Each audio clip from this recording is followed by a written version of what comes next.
Onyeka rushed into the public toilet at the motor park, holding his stomach with one hand and his bag with the other. He had eaten beans and fried akara the night before, and it was disturbing him badly. When he entered, his face changed. The toilet was nothing close to clean. The floor was wet and slippery, the walls stained with dried waste, and the smell could make someone faint. He tried to ignore everything because he was desperate, but when he squatted, he noticed the flies buzzing around and landing freely on the open sores of the next person using the other side of the pit. Onyeka shook his head in disgust, but told himself, "I just need 2 minutes and I will be fine." When he finished, he wanted to wash his hands, but there was no soap, no running water, only a small bucket filled with brown water that already had dead insects floating inside. He sighed, dipped his fingers quickly, and wiped them on his trousers. As he stepped out, he breathed with relief, but he didn't realize what he had carried with him. The same hands he used to hold the dirty door would later touch his food, and the infection waiting in that toilet had already entered his body. For Onyeka, it felt like just another day, but in reality, that careless choice was the beginning of a sickness that would almost cost him his life.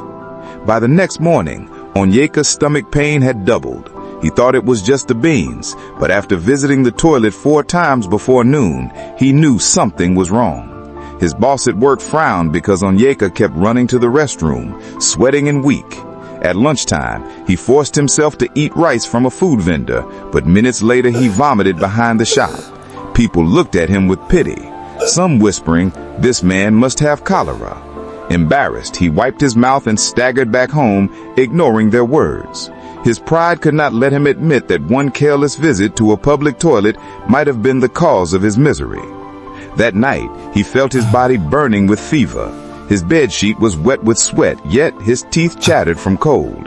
By dawn, his neighbor Mama Ifeoma heard him groaning and rushed him to the nearest clinic. The doctor listened to his story and immediately ordered tests. Hours later, the result came. Onyeka had contracted typhoid mixed with a strong bacterial infection, most likely from the filthy toilet he had used. The doctor warned him sternly, "This is how many people lose their lives. Public toilets are dangerous if not maintained. Always be careful where you ease yourself." Those words rang in Onyeka's head, but stubbornness still whispered, "It's not so serious. I will recover." He did not yet know that this was only the beginning of his troubles. Onyeka stayed at the clinic for 3 days. Nurses checked his temperature, changed his drips, and gave him bitter medicine. His mother visited, bringing fruits and hot pap, and scolded him gently. "My son, you are not a small boy. Must you enter every public toilet you see? Don't you know many of them are death traps?" Onyeka only smiled weakly, promising her he had learned his lesson. By the 4th day, he was strong enough to walk again, and he begged the doctor to discharge him. The doctor hesitated, but finally agreed, advising him to rest at home for a week. Onyeka walked out of the clinic with his head high, even laughing with his friends at the motor park. Deep inside, he believed the sickness was behind him forever. But Onyeka's habits did not change. One evening, after drinking palm wine with friends at a roadside bar, his stomach rumbled again. He rushed to the bar's toilet, a small wooden shack built with rusty zinc and old planks. The floor was muddy, soaked with urine, and the stench nearly knocked him out. Still, he entered, telling himself it would only take a minute. He didn't wash his hands properly afterwards, just wiped them on his shirt before returning to his pepper soup and meat. His friends laughed and drank loudly, but Onyeka's face began to twist with discomfort. Within hours, his stomach pain returned, sharper and more violent than before. By midnight, Onyeka was rolling on the floor of his room, vomiting and stooling uncontrollably. His neighbors knocked on his door after hearing his loud groans. When they rushed in, they found him lying in his own mess, too weak to move. Immediately, they carried him to the general hospital. The doctor there shook his head in frustration when he heard Onyeka's history. "You again? You are playing with death," he scolded.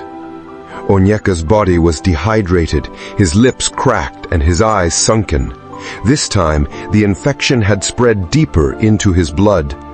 The doctor warned that if he didn't change his habits, no medicine would save him the next time.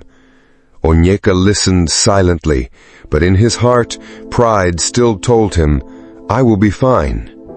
The hospital bills kept increasing, and Onyeka's job began to slip away from him.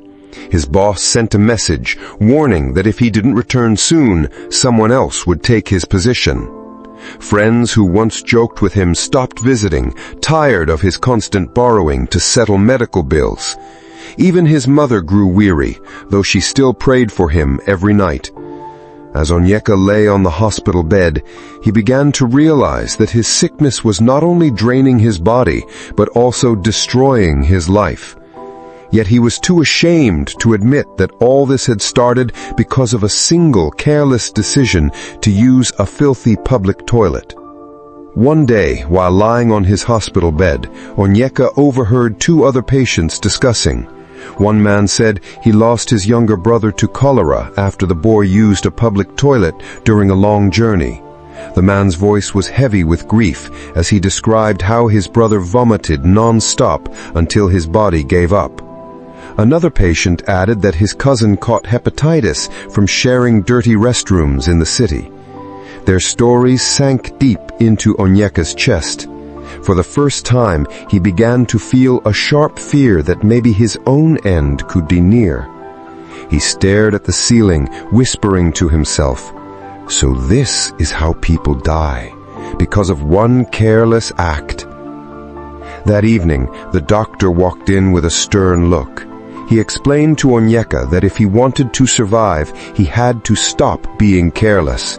"You cannot keep living like this," the doctor said. "If you must use a toilet outside, carry sanitizer, carry tissue, and avoid touching anything without protection. Better still, wait until you reach a safe place. These infections are not jokes, they kill silently." Onyeka nodded, but guilt was already burning inside him. He thought of how many people he had laughed at when they warned him about hygiene. Now he was the one lying helpless, paying heavy hospital bills and fighting for his life.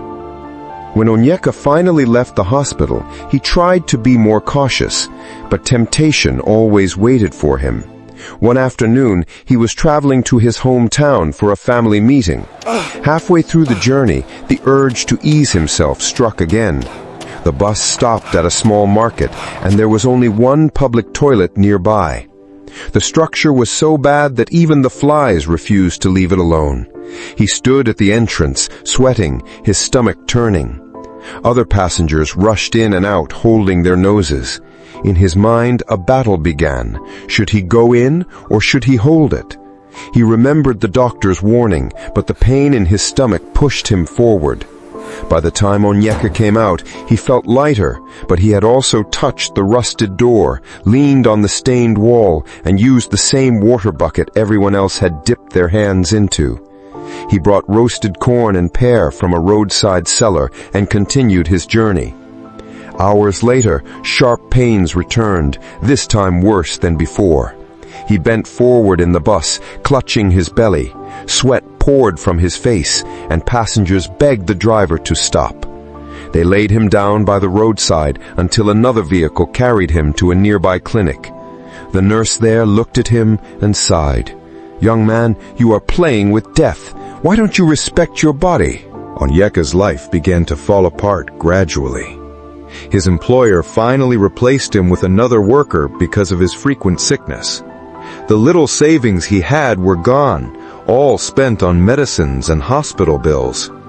His friends avoided eating with him because they feared he might spread disease. Even children in his compound whispered and pointed at him whenever he staggered home weak and pale. He became a shadow of himself, no longer the lively man who once laughed the loudest at beer parlors. Every time he looked into the mirror, he saw a man reduced by pride and carelessness. His heart ached, but his body ached even more. At home, his mother begged him to stop his reckless habits.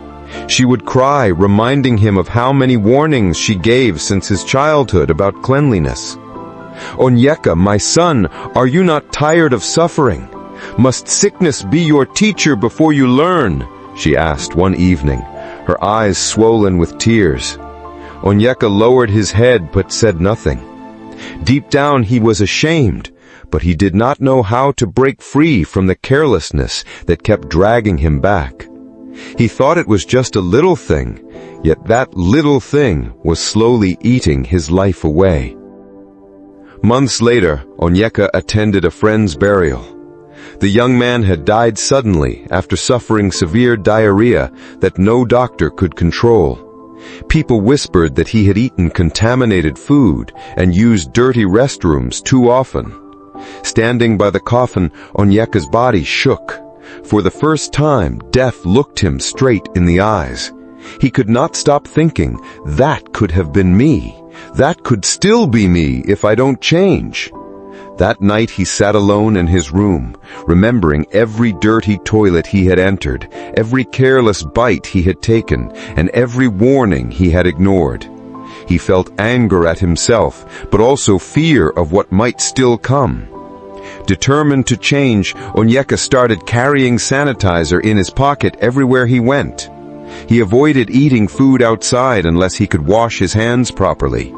At the motor park, he would rather wait and suffer small discomfort than use a filthy toilet. His friends laughed at him, calling him Dr. Onyeka, but he didn't care. He had seen death's shadow too many times to joke anymore. Gradually, his health improved. The frequent fever stopped, and his strength returned. People began to notice the difference, and even his boss allowed him to return to work after months of absence. One Sunday in church, the pastor preached about discipline and the importance of small choices. Onyeka listened closely, his eyes watery. He knew the message was speaking directly to him. After the service, he stood up and shared his story with the congregation. He told them how his stubbornness nearly cost him his life and warned everyone never to take hygiene lightly. The hall was silent as he described the filthy toilets and the sickness that followed. Many people nodded, some even shivered as they imagined it. When he finished, the pastor prayed for him and members of the church clapped. For the first time in years, Onyeka felt free, not just from sickness, but from shame. From that day on, Onyeka became an advocate for cleanliness in his community. He warned travelers at bus parks, advised food sellers about hand washing, and even started a small campaign to teach children about hygiene. His story spread far and wide, and people began to respect him again. Though he still carried the scars of his past mistakes, he used them as lessons to guide others. He often said, "It is not only witches or evil spirits that kill people. Carelessness kills faster." And whenever he spoke, everyone listened. The moral of Onyeka's story is simple but powerful. Never take hygiene for granted, especially when it comes to public toilets. A single careless moment can lead to endless suffering. What looks like a quick relief may turn into a lifetime of pain. Health is wealth, and protecting it is the duty of every individual. Onyeka learned his lesson the hard way, but his story became a warning that saved many others from repeating the same mistake.